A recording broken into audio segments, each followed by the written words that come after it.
이번 시간에는 HTML5 변경된 태그에 대해서 살펴보도록 하겠습니다. 자, HTML5에서는 하위 호환성이라고 해서 기존의 비표준 태그들 사용하셔도 잘 동작이 됩니다. 그렇긴 하지만 우리가 지난 시간에 우리가 살펴봤었던 시멘틱이라는 용어, 우리가 시멘틱 기법을 지키기 위해서는 컴퓨터한테 우리가 작성한 내용을 인식을 시키기 위해서는 볼 수 있는 표준을 지켜주시는 것이 좋을 것입니다. 자, 그래서 책에 나와 있는 이 사이트를 여러분들께서 접속을 하시면 이렇게 HTML5에서 표준이 된 모든 태그들의 목록을 보실 수가 있습니다. 자, 여기에 나타나지 않은 태그를 여러분들께서 사용을 하시고자 하면은 그거는 비표준 태그를 쓰시는 겁니다. 즉, 여기에 나와 있는 태그들만 사용을 하셔야 되고요. 그래서 여기 있는 사이트 이제 태그들을 한번 살펴보면, 자, 이렇게 각종 태그들 분류에 따라서 나눠져 있고요. 클릭을 했을 때 간단한 설명과 그리고 자세한 설명을 볼 수 있는 레퍼런스 문서로의 링크까지 제공이 되는 그런 사이트가 되겠습니다.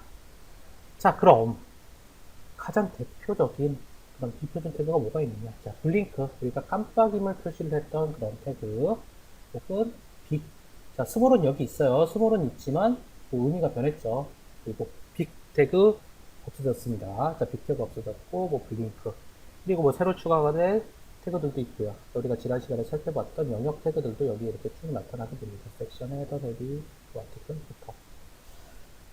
자, 그러면 이제 여기서 태그들을 살펴보신다는 부분은 자, 이렇게 말씀을 드렸고요. 그럼 우리가 변화된 태그들 중에서 우리가 살펴보고 넘어가야 되는 것들에 대해서 잠깐 살펴보도록 하겠습니다. 자, 첫 번째 살펴볼 거는 우리가 제목 태그가 되겠습니다. 자, 제목 태그는 특별히 변한 건 아니에요. H1부터 H6까지 1레벨부터 6레벨 제목까지 여러분들께서 만드실 수가 있고요. 자, 레벨을 만드는 거는 기존과 동일합니다만 하나 추가가 된 게 있어요. 제가 만약에 여기다가 특정한 그런 영역을 만들고 그리고 나서 다시 제가 H1 태그를 사용을 했을 때 그때 요 H1 태그는 2레벨 제목으로 동작을 하게 됩니다. 즉, 요 바깥에 있는 바디 바로 밑에 있는 그런 액션 태그가 1레벨 제목으로 동작을 하게 되고요. 그 바디 밑에 특정 영역 밑에 다시 H1 태그를 사용을 하게 되면 얘를 2레벨 태그 제목으로서 동작을 하게 됩니다. 즉, 영역에 따라서 다시 제목 태그가 재배치가 됩니다. 자, 재배열이 되죠. 자, 이렇게 사용을 하실 수 있다는 거를 기억을 하시면 되고요. 하지만 헷갈릴 수가 있기 때문에 기존처럼 이렇게 사용을 하셔도 무방합니다. H1 제목 따로 구분해 놓으시고 특정 섹션 안에다가 H2 제목부터 시작을 하셔도 무방합니다.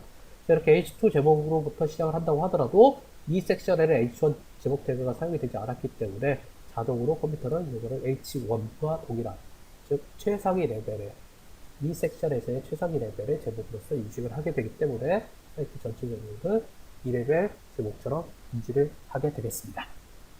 자, 그 부분 이렇게 살펴봤고요.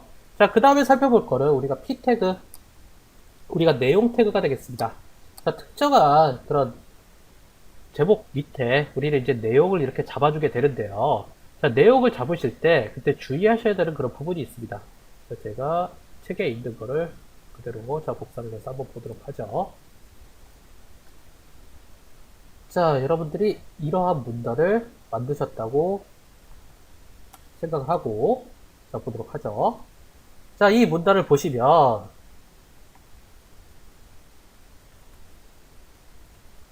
자, 줄바꿈이 이루어지고 있어요. 자, 줄바꿈이 이루어지고 있는데 자, 줄바꿈이 문단이 구분이 돼서 이루어지는 줄바꿈입니다.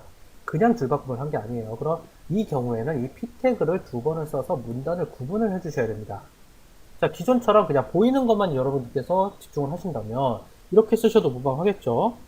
이렇게 줄바꿈 태그를 쓰셔서 BR 태그를 쓰셔서 줄바꿈을 강제로 시키는 것도 똑같이 동작을 하겠습니다만 우리가 보이는 거를 똑같이 맞추는 게 중요한 게 아니라고 제가 말씀드렸죠. 자, 보이는 게 똑같은 게 아닙니다. 자, 우리는 의미, 정확한 시멘틱 요소들을 구현을 하는 게 중요하다라는 점을 제가 말씀을 드렸고요.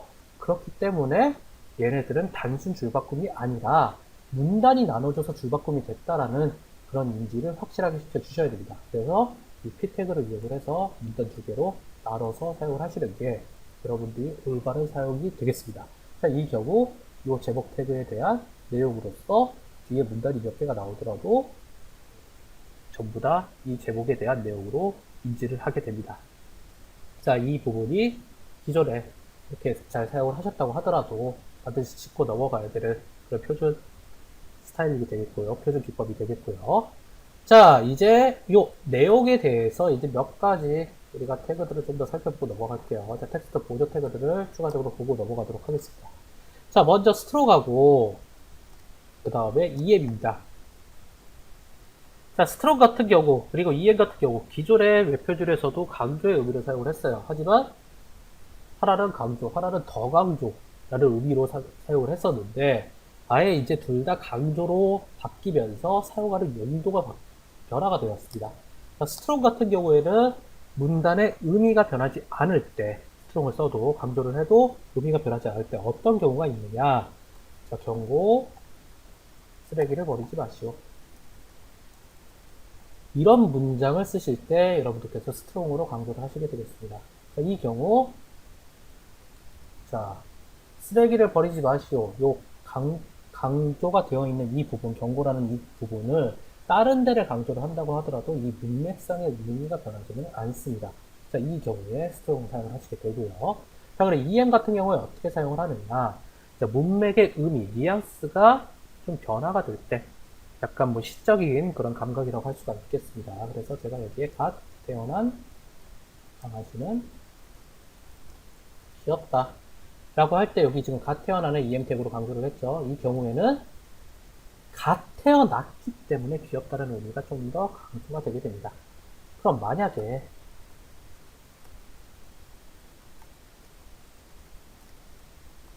자, 강아지는에다가 EM 태그를 여러분들께서 쓰시게 되면은 그러면은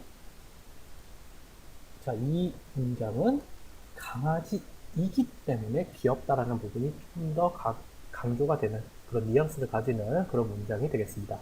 자, 이런 식으로 자, 문맥의 의미가 약간 변할 때 그때 EM 태그를 이용을 하게 되고요. 그게 아니고 문맥이 변하지 않고 우리가 강조를 시킬 때는 스트롱 태그로 강조를 시켜주시면 그런 도움이 되겠습니다.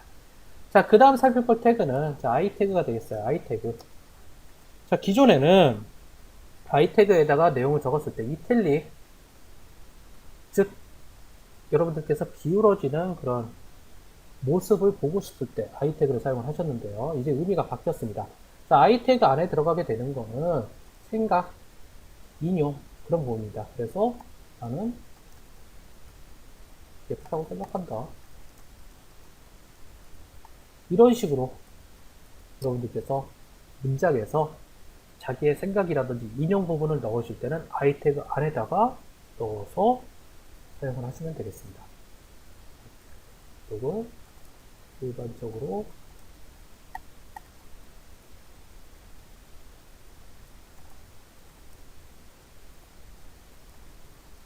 이런 식으로 적었을 때 그때 불독은 일반적으로 예쁘게 보이는 동물은 아니다. 하지만 나는 예쁘다고 생각한다. 이런 식으로 여러분들께서 따로 생각이라든지 인용을 사용을 하실 때 그때 I 태그 안에다가 넣어 주시면 되겠고요. 자, 그리고 이제 나타나는 거는 스몰 태그. 자, 스몰 태그는 의미적으로 작게 표현을 해야 되는 그런 태그에서 사용을 하시게 되겠습니다. 그래서 자, 뭐 하루에 3번 19, 30분 에 복용하세요. 라는 그런 그 약에 대한 그런 복용 설명서가 있습니다. 그리고 나서 그 밑에 그 약을 반드시 약사에게 문의 사용하세요.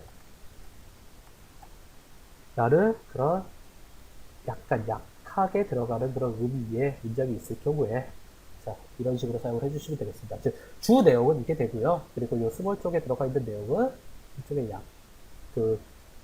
약하게 표현이 돼야 되는 그런 의미 같은 경우에는 이 스몰 태그 안에다가 넣어서 사용을 하시면 그러면 이 보조된 그런 태그들에 대해서 정확하게 사용을 하시는 그런 형태가 되겠습니다.